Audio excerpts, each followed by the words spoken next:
Yeah, hold up. You been hanging around here long? I just ordered coffee. That's not what I asked. You live around here, or are you just walking into places that don't suit Officer, you? is there an issue? Yeah, the issue is you're making people nervous. What exactly are you doing in this neighborhood? I'm heading to work. What work? Because right now this looks real suspicious. On a quiet weekday morning in Overland Park, Kansas, a routine coffee stop turned into a federal civil rights investigation after two police officers detained a man they believed didn't belong in the neighborhood. Within hours, body camera footage from that encounter would trigger internal investigations, national outrage, and eventually end multiple law enforcement careers. Before we continue, subscribe to the channel to follow the full breakdown of this case as it unfolds. At approximately 8:07 a.m., surveillance cameras outside Red Elm Coffee House captured Mark Ellington, 46, stepping onto Metcalf Avenue holding a paper cup and checking his phone. Ellington wasn't a visitor unfamiliar with law enforcement encounters. He was a supervisory special agent with the Federal Bureau of Investigation, assigned to interagency operations involving financial crimes and organized networks across multiple states. Nearly 2 decades in federal service had trained him to stay calm under pressure, avoid confrontation, and document everything mentally before reacting. He was in Overland Park for a joint federal briefing scheduled later that morning. Witnesses later stated nothing about Ellington stood out: business attire, parked rental vehicle nearby, coffee in hand. He appeared to be waiting for traffic before crossing the street. A marked Overland Park police cruiser slowed as it passed. Inside were Officer Coulter Wynn, a patrol officer with several prior citizen complaints for conduct during stops, and his partner, Officer Brennan Rourke. The cruiser rolled past Ellington once, then stopped. Reverse lights came on. The vehicle backed toward the curb. Wynn stepped out first. "Hey," he called sharply, "you live around here?" Ellington looked up, confused but composed. "I'm sorry?" Wynn closed the distance quickly, already suspicious. "I asked if you live here. We've had problems lately." Ellington kept his tone neutral. "I'm just grabbing coffee before work." Rourke exited the passenger side, positioning himself slightly behind Ellington instead of beside Wynn, a tactic often used during investigative detentions. Both officers looked him over slowly. Wynn's expression hardened. "What kind of work?" asked he. Ellington hesitated briefly. "Federal employment." Rourke smirked. "Federal, huh? That's convenient." Neither officer asked for identification politely. Neither explained a reported crime. Dispatch records would later confirm no active call matched Wynn's claim. Traffic slowed as pedestrians noticed the exchange. Ellington adjusted his grip on the coffee. "Officer, am I being detained?" Wynn ignored the question. "Go ahead and set the coffee down," he ordered. "Let's figure out what you're really doing here." Ellington didn't move immediately, and Wynn reached for his arm. Officer Coulter Wynn's hand closed firmly around Mark Ellington's arm before Ellington had time to respond. "Set it down," Wynn repeated, tightening his grip. Ellington looked directly at him. "Officer, I'm cooperating. There's no need to—" "Then cooperate faster," Wynn cut in. The coffee slipped slightly in Ellington's hand as Wynn pulled him closer to the patrol car. Hot liquid splashed onto the pavement. Several pedestrians stopped walking. One man near the cafe entrance instinctively pulled out his phone. Officer Brennan Rourke moved in immediately, positioning himself behind Ellington. "Hands behind your back," Rourke said. Ellington turned his head slightly. "Am I being detained?" Wynn's tone sharpened. "You're being investigated. Don't make this harder than it already is." Ellington kept his voice level. "Investigated for what?" Neither officer answered. Instead, Wynn began patting down Ellington's jacket without consent, checking pockets aggressively. The movement was rough enough to draw attention from people seated outside the coffee shop. A woman nearby said, "He was just standing there." Wynn didn't look at her. "Ma'am, keep moving." Ellington spoke carefully, choosing every word. Years working federal operations had taught him how quickly situations could spiral once officers committed to an assumption. "Officer, I have identification in my inside pocket. I can retrieve it slowly." Rourke laughed quietly behind him. "Yeah, we'll handle that. You don't reach for anything." Wynne glanced at Ellington's suit, then at the rental vehicle parked nearby. "Is this your car?" Wynne asked again. "Yes." "You sure it's yours?" Ellington paused. "Yes." Wynne exchanged a look with Rourke, the kind of silent confirmation partners develop after years on patrol. Rourke shook his head slightly. "Funny how that works." Ellington exhaled slowly. "Officer, I believe there's been a misunderstanding." Wynne leaned closer, voice low but clearly audible to nearby witnesses. "No misunderstanding," he said.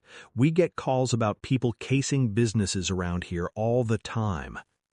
Dispatch audio later confirmed no such call had been made that morning. Ellington felt Rourke grab his wrist.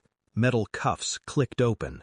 "Hold on," Ellington said firmly. "There's no lawful basis for—" The first cuff snapped around his wrist. Gasps came from the sidewalk. Wynne spoke louder now, almost performative. "You match the description, you're refusing to answer questions, and now you're arguing." "I am answering your questions," Ellington replied. Rourke forced his second arm back harder than necessary. Coffee hit the ground completely, rolling across the concrete. A phone camera moved closer. Ellington remained steady despite the pressure twisting his shoulder. "Officer," he said, controlled but unmistakably serious, "you are detaining a federal employee without cause." Wynne barely reacted.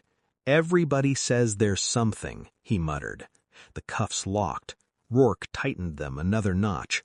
Ellington winced slightly. Then Wynne reached toward Ellington's jacket pocket. "Let's see some ID," he said, and for the first time since the encounter began, Wynne pulled out a leather credential wallet he hadn't bothered to request properly. He flipped it open casually, and his expression changed. Officer Coulter Wynne stared at the open credential wallet for longer than expected. At first, he didn't say anything. The sidewalk noise continued behind him, traffic moving, phones recording, low murmurs from bystanders trying to understand why a suited man had just been handcuffed outside a coffee shop. Wynne flipped the identification once, then again. The gold shield caught the morning light. Federal Bureau of Investigation. Below it, Supervisory Special Agent, Mark Ellington. Rourke noticed the hesitation immediately. "What?" he asked. Wynne didn't answer right away. His posture stiffened, confidence draining almost visibly. He angled the wallet away from public view, lowering his voice. "You gotta be kidding me." Rourke stepped closer. "What is it?" Wynne turned the credentials slightly so only his partner could see. Rourke's smirk disappeared. For the first time since stepping out of the cruiser, neither officer spoke with authority. Behind them, Ellington stood restrained, shoulders squared despite the cuffs digging into his wrists. "I told you," Ellington said calmly, "there's been a mistake." Wynne snapped the wallet shut quickly, glancing around to see how many people were watching. Too many. At least 3 phones were pointed directly at them now. One witness said quietly, "What happened?" Another voice, "They cuffed the wrong guy." Wynne cleared his throat, suddenly aware of the body camera mounted to his chest. "You should have said something sooner," he muttered. Ellington turned slightly toward him. "I attempted to, multiple times." Rourke shifted uneasily. "So what do we do?" The question hung in the air longer than it should have. Procedure was clear. Verification should have happened before physical detention, before force, before handcuffs. Instead, Wynne looked irritated, not apologetic.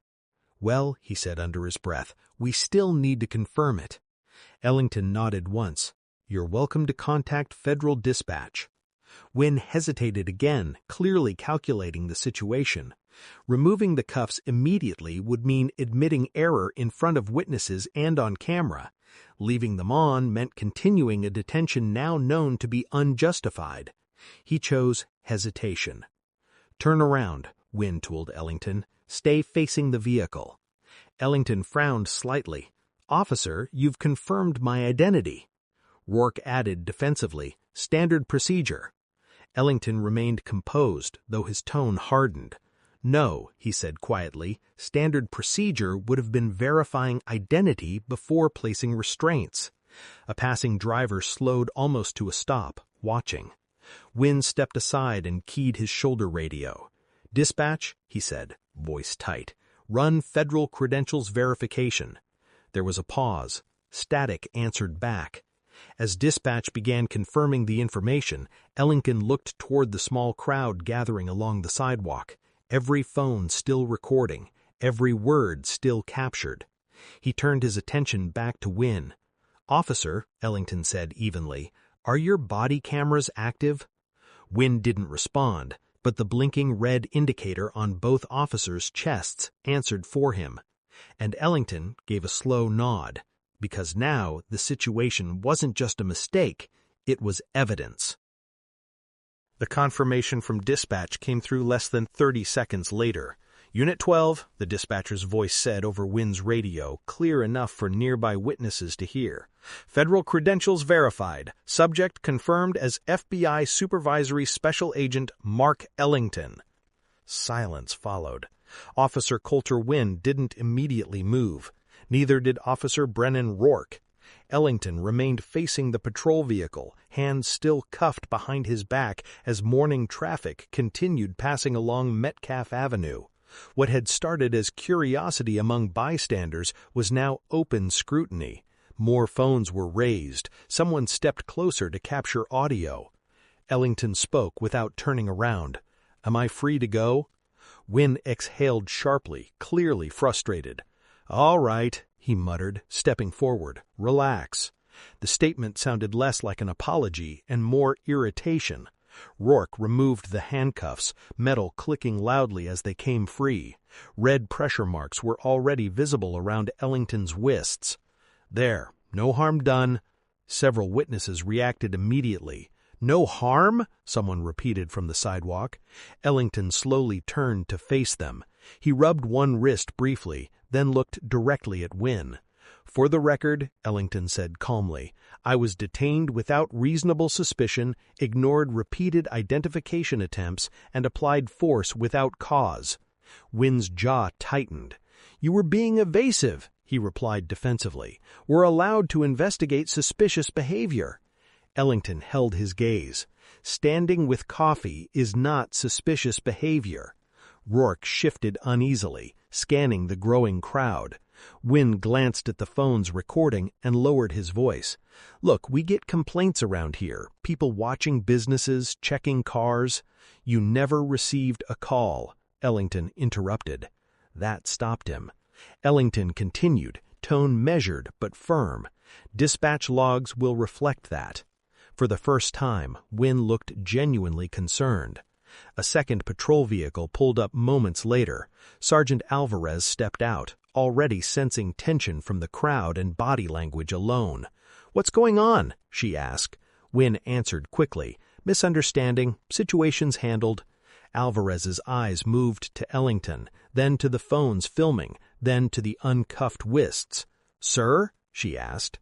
Ellington reached into his jacket and presented his credentials again, this time without interruption. Alvarez read them carefully.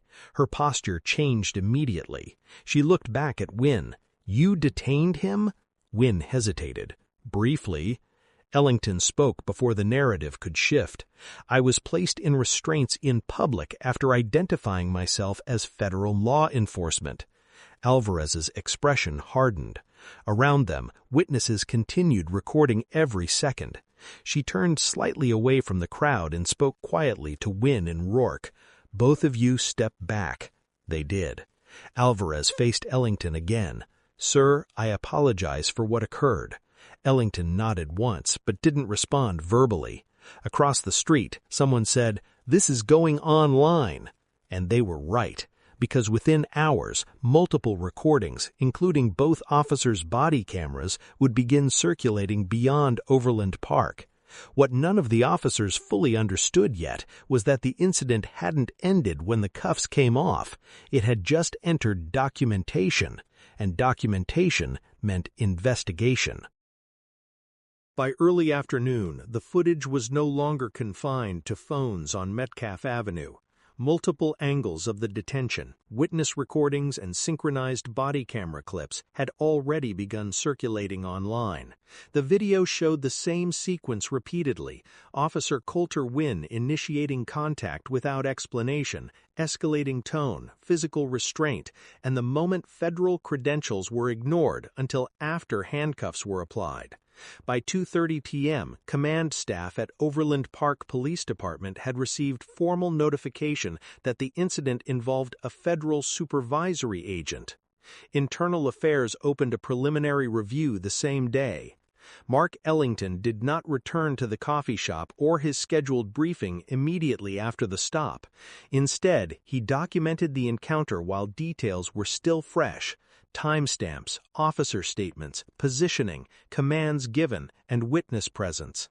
Federal training emphasized accuracy, and Ellington understood something important. This was no longer about embarrassment, it was about conduct. Late that evening, Sergeant Alvarez contacted him directly. "Mr. Ellington," she said over the phone, voice controlled, "the department has initiated an administrative review." Ellington responded evenly, "That would be appropriate." There was a pause before she continued. "The officers stated they believed you matched suspicious activity reported in the area." Ellington answered without emotion. "There was no reported call. Dispatch confirmed that on scene." Alvarez didn't argue, because by then investigators had already checked. Radio logs showed no complaint, no suspect description, no active investigation near Red Elm Coffee House that morning. What investigators did find instead began raising larger concerns. Body camera audio captured Wynn telling Rourke moments before exiting the cruiser, "Watch this guy, he looks out of place." Another segment recorded Rourke responding quietly, "Yeah, figured." Neither officer had observed a crime. Neither attempted voluntary conversation before issuing commands. Force came less than 90 seconds after first contact. The video contradicted initial field notes submitted by both officers, which described Ellington as uncooperative and refusing identification. Video evidence showed the opposite. By the next morning, both Wynn and Rourke were placed on administrative leave pending investigation. News outlets picked up the story shortly afterward, focusing on the visible contrast between Ellington's calm compliance and the officer's escalating aggression. Civil rights attorneys began requesting copies of public records. Federal oversight inquiries followed. Inside department headquarters, investigators also uncovered prior citizen complaints involving Officer Wynn, allegations of unnecessarily aggressive stops that had previously resulted in warnings but no sustained discipline. Individually, the complaints had gone nowhere. Now they were being reviewed together. Patterns began forming, and once a pattern is established, misconduct stops looking accidental, it starts looking deliberate. 3 days after the incident, Ellington received official notice that federal civil rights reviewers were assessing the detention. What had started as a street encounter was now moving beyond local control, because the question investigators were asking was no longer whether a mistake occurred, it was whether two officers knowingly abused their authority and documented it themselves on camera. The internal investigation lasted just over 6 weeks. By the end of it, investigators had reviewed every available recording: body cameras, dash cameras, witness footage, dispatch logs, and written reports submitted by Officers Coulter Wynn and Brennan Rourke. What initially appeared in department statements as a misunderstanding no longer held up against the evidence. Timeline analysis showed the officers formed suspicion before exiting their vehicle. Audio confirmed biased assumptions were made without any reported crime. Use of force reviewers concluded restraints were applied without legal justification, and supervisory findings determined both officers ignored multiple opportunities to de-escalate. Most damaging of all was the contradiction between their written reports and recorded footage. Investigators classified portions of those reports as inaccurate representations of events. That finding changed everything. Administrative violations became conduct violations. Conduct violations became civil rights concerns. Federal reviewers formally determined that Mark Ellington's detention met the threshold for unlawful detention under color of authority. Within days, the city entered settlement negotiations. The final agreement cost Overland Park several $1 million in liability payouts, mandatory policy reforms, and federally monitored retraining requirements for patrol officers. But the financial settlement wasn't the outcome that drew national attention. Personnel decisions followed shortly afterward. Officer Coulter Wynn was terminated for misconduct, improper detention, and falsification of reporting. His state law enforcement certification was revoked, preventing future employment in policing. Officer Brennan Rourke was also dismissed. Investigators concluded he actively participated in and supported the unlawful detention, despite clear indicators the stop lacked cause. Both officers were added to a professional misconduct registry used by departments nationwide. Their law enforcement careers ended the same way the incident had begun, on camera. Mark Ellington returned to federal duty quietly. He declined media interviews and made no public statements beyond confirming cooperation with investigators. Witnesses later said what stayed with them wasn't shouting or resistance. It was how calm he remained while authority was misused in front of him. The footage continued circulating online for months, frequently used in training discussions about bias, escalation, and accountability. What began as a routine morning stop outside Red Elm Coffee House ultimately exposed reckless policing decisions that could no longer be explained away. Two officers believed they were confronting someone who didn't belong. Instead, their own actions placed them under scrutiny and permanently ended their careers. If you followed this case from beginning to end, make sure you subscribe to the channel. Stories like this show how quickly authority can be abused and how documentation, witnesses, and accountability can change outcomes. Subscribe so you don't miss the next real case breakdown, because sometimes the most important stories start with moments people almost ignore until the truth comes out on camera.